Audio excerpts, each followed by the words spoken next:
Hello friends, job IQ preparation में आपका स्वागत है। फ्रेंड्स, आज के इस वीडियो में डिस्कशन करने वाले हैं एनटीपीसी सीबीटी 1 के प्रीवियस ईयर जीके के क्वेश्चन को। ये पेपर है 15 मार्च 2021 के शिफ्ट 1 का। और फ्रेंड्स, इस शिफ्ट में जितने भी जीके के और साइंस से रिलेटेड क्वेश्चन पूछे गए थे उन सभी क्वेश्चंस को डिटेल्स के साथ अध्ययन करेंगे। और फ्रेंड्स, आप यदि इस चैनल पर नए हो तो सबसे पहले इस चैनल को सब्सक्राइब करें और अपने सभी दोस्तों के साथ शेयर जरूर करें। तो फ्रेंड्स, शुरू करते हैं आज का ये वीडियो। फर्स्ट क्वेश्चन इसमें पूछा गया है कि डॉट पीएनजी फाइल एक कैसी फाइल है। डॉट पीएनजी फाइल कैसी फाइल है? तो फ्रेंड्स, ये फाइल है इमेज फाइल।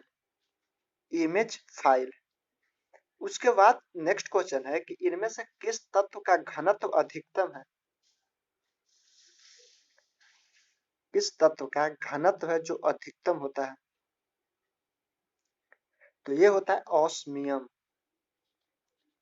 ऑस्मियम। और ऑस्मियम का जो घनत्व होता है वो होता है 22.59 ग्राम पर सेंटीमीटर क्यूब, यानी कि 22.59 ग्राम पर centimetre cube.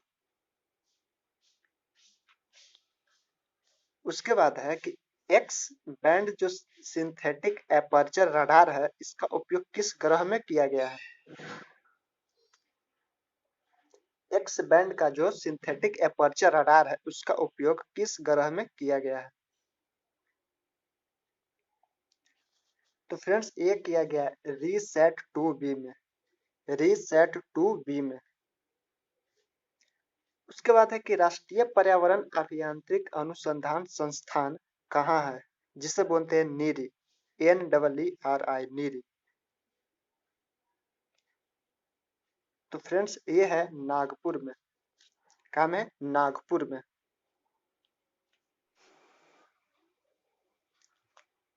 Friends, question number 5 है कि माउस और कौन सा इनपुट डिवाइस के उदाहरण है। चार ऑप्शंस में से माउस के अलावा कौन सा इनपुट डिवाइस है यह बताना है। तो फ्रेंड्स, इसका राइट आंसर है option B, scanner. Scanner. Mouse और स्कैनर एक इनपुट डिवाइस है और प्रिंटर, स्पीकर और मॉनिटर ये सब आउटपुट डिवाइस है। क्वेश्चन नंबर 6 है कि एक सल्फर युक्त एमिनो अम्ल है। चार ऑप्शन दिया गया, इसमें से पूछा गया है कि कौन सा एक सल्फर युक्त अमीनो अम्ल है। तो फ्रेंड्स, इसका राइट आंसर है option C, sixteen. Sixteen. Question number 7 है कि कोबाल्ट किस विटामिन में पाया जाता है। कोबाल्ट किस विटामिन में पाया जाता है? तो फ्रेंड्स, ये पाया जाता है विटामिन B12 में। विटामिन B12 में। और जो विटामिन B12 है इसे कहा जाता है साइनोकोबालामिन। साइनोकोबालामिन। क्वेश्चन नंबर 8 है कि इनमें से कौन सी झिल्ली संयोजित थैली पाचक एंजाइम से भरी होती है, यानी कि कौन सी झिल्ली है जो संयोजित थैली पादप एंजाइम से भरी होती है। तो फ्रेंड्स, ये है लाइसोसोम। लाइसोसोम। और लाइसोसोम को आत्महत्या की थैली भी कहा जाता है। क्वेश्चन नंबर 9 और इसमें पूछा गया कि 10 निबल्स में कितने बिट होते हैं। तो फ्रेंड्स, एक निबल में 4 बिट होते हैं। तो इस तरह से 10 निबल है तो इसमें हो जाएंगे 40 बिट, यानी कि ऑप्शन बी। 10 निबल में 40 बिट होते हैं। उसके बाद क्वेश्चन नंबर 10 और इसमें पूछा गया है कि जीव के वैज्ञानिक नामकरण या नामकरण की उस प्रणाली जिसका हम आज उपयोग करते हैं कि खोज किसके द्वारा किया गया था, यानी कि कौन से वैज्ञानिक ने नामकरण की खोज किया था। तो फ्रेंड्स, ये किया था लिनियस ने। लिनियस ने। कैरोलस लिनियस ने। उसके बाद है नेक्स्ट क्वेश्चन कि ओजोन परत की मोटाई किस इकाई में मापी जाती है। तो फ्रेंड्स, ओजोन परत की मोटाई मापी जाती है डॉप्सन में। डॉप्सन में। और 100 डॉप्सन बराबर 1 mm होता है। अब क्वेश्चन नंबर 12। और क्वेश्चन नंबर 12 में पूछा गया है कि एक सुक्रोज अणु में कितने कार्बन होते हैं? एक सुक्रोज में कितने कार्बन होते हैं? तो फ्रेंड्स जो सुक्रोज का फॉर्मूला होता है वो होता है C12H22 और O11। तो इसमें कार्बन कितने हुए? 12, यानी कि इस क्वेश्चन का राइट आंसर है 12। उसके बाद नेक्स्ट है क्वेश्चन नंबर 13 कि इसरो द्वारा प्रक्षेपित उपग्रह एमीसैट किस प्रकार का उपग्रह है? तो ये है खुफिया उपग्रह। कैसे उपग्रह है फ्रेंड्स? खुफिया उपग्रह। क्वेश्चन नंबर 14 है कि भारतीय राष्ट्रीय राजमार्ग प्राधिकरण जिसको NHAI कहते हैं, इसकी स्थापना कब हुआ था?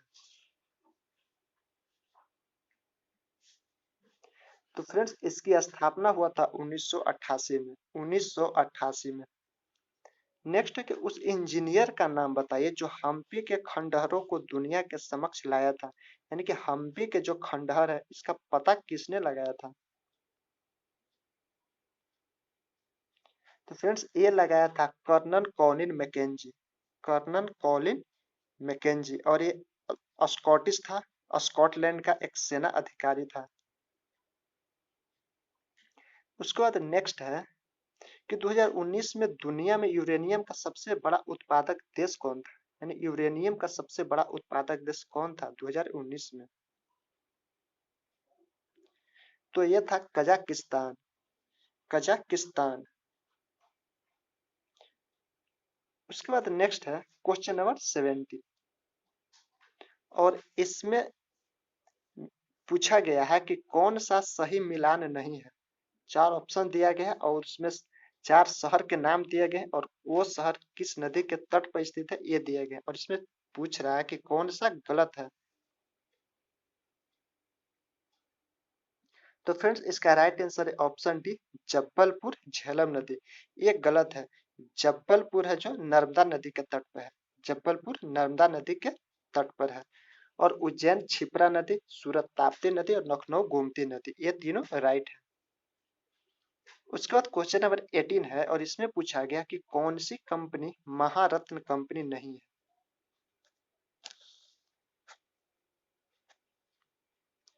तो friends Bharat petroleum corporation limited ये एक महारत्न कंपनी नहीं है। और Bharat electronics company, Hindustan aeronautics limited और ऑयल इंडिया लिमिटेड ये सब महारत्न कंपनी है। उसके बाद है कि कोलकाता मेट्रो रेल की वाणिज्यिक सेवाओं का शुभारंभ कब किया गया था?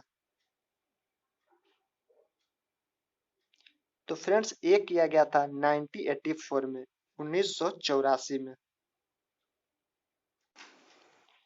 उसके बाद है क्वेश्चन नंबर 9, क्वेश्चन नंबर 20। और क्वेश्चन नंबर 20 में पूछा गया है कि दामोदर घाटी निगम का संचालन मतलब कौन करता है? दामोदर घाटी निगम है वो किस चीज का संचालन करता है? तो फ्रेंड्स ये करता ताप विद्युत केंद्रों का संचालन। ताप विद्युत केंद्रों का संचालन। उसके बाद है कि धौलावीरा किस राज्य में स्थित है? तो फ्रेंड्स ये है गुजरात में स्थित। धौलावीरा गुजरात में स्थित है और इसकी खोज किया था जगतपति जोशी ने। जगतपति जोशी ने। उसके बाद है क्वेश्चन नंबर 12।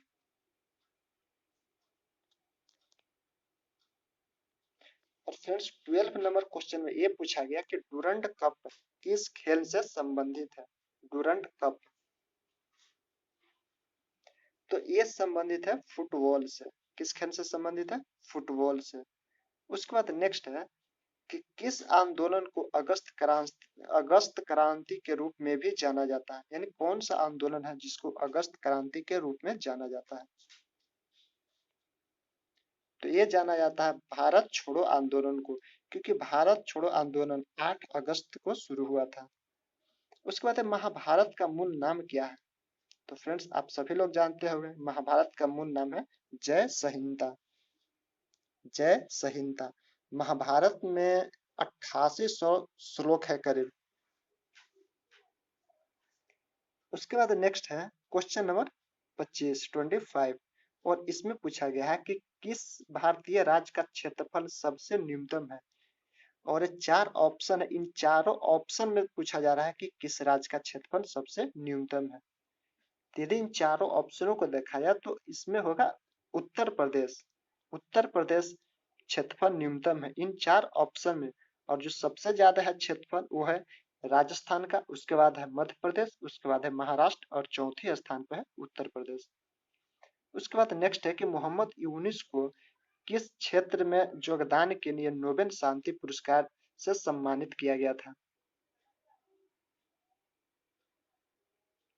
तो फ्रेंड्स इनको दिया गया था माइक्रो फाइनेंस के योगदान के लिए, माइक्रो फाइनेंस में योगदान के लिए, और ये है बांग्लादेश के, बांग्लादेश के।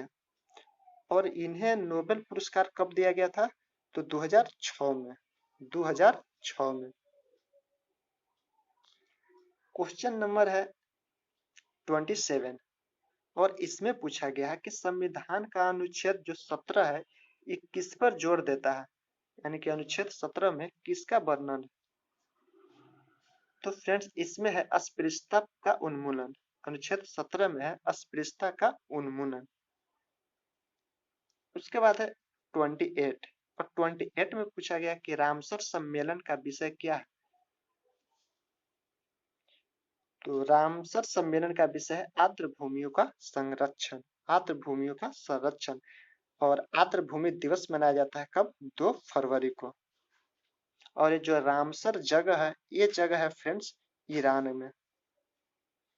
उसके बाद है कि 2024 के ओलंपिक खेलों का आयोजन कहाँ किया जाएगा। तो फ्रेंड्स इसका आयोजन किया जाएगा पेरिस में, पेरिस में। और फ्रेंड्स ओलंपिक पे जो टोक्यो ओलंपिक है, टोक्यो ओलंपिक पे एक डिटेल्स वीडियो बना चुके हैं, यदि आप वो वीडियो नहीं देखे हैं तो आप उस वीडियो को देखिए, बहुत अच्छा वीडियो है टोक्यो ओलंपिक पे। नेक्स्ट क्वेश्चन है क्वेश्चन नंबर 30 कि हल्दी घाटी का युद्ध कब लड़ा गया था। तो ये लड़ा गया था 1576 में, 1576 में अकबर और महाराणा प्रताप के बीच। अब क्वेश्चन नंबर 31 और फ्रेंड इसमें पूछा गया है कि हिमाचल प्रदेश में स्थित लाहुल और स्पीति घाटियां कुल्लू घाटियों से किस दर्रे से जुड़ी हुई है, यानी कौन सी दर्रा है जो इन दोनों को जोड़ता है। तो फ्रेंड्स ये जोड़ता है रोहतांग दर्रा। कौन सा दर्रा, रोहतांग दर्रा। उसके बाद नेक्स्ट है क्वेश्चन नंबर 32 और इसमें पूछा गया कि निम्नलिखित में से कौन अकबर के दरबार के सर्वोत्तम हस्तलिपिकारों में से एक था जिसे जर्सी कलम यानी कि गोल्डन पिन की उपाधि दिया गया था। तो ये था मोहम्मद हुसैन, मोहम्मद हुसैन। उसके बाद नेक्स्ट है कि इनमें से किस भारतीय राज्य की सीमाएं चीन, नेपाल और भूटान से जुड़ी हुई है। तो फ्रेंड्स ये है सिक्किम। सिक्किम की जो सीमा है वो चीन, नेपाल और भूटान तीनों देशों को टच करता है, यानी कि छूता है। क्वेश्चन नंबर 34 और 34 में पूछा गया कि कौन सा जीएसटी रेट का स्लैब नहीं है, यानी कि जो जीएसटी का जो दर है इनमें से कौन सा वो नहीं है।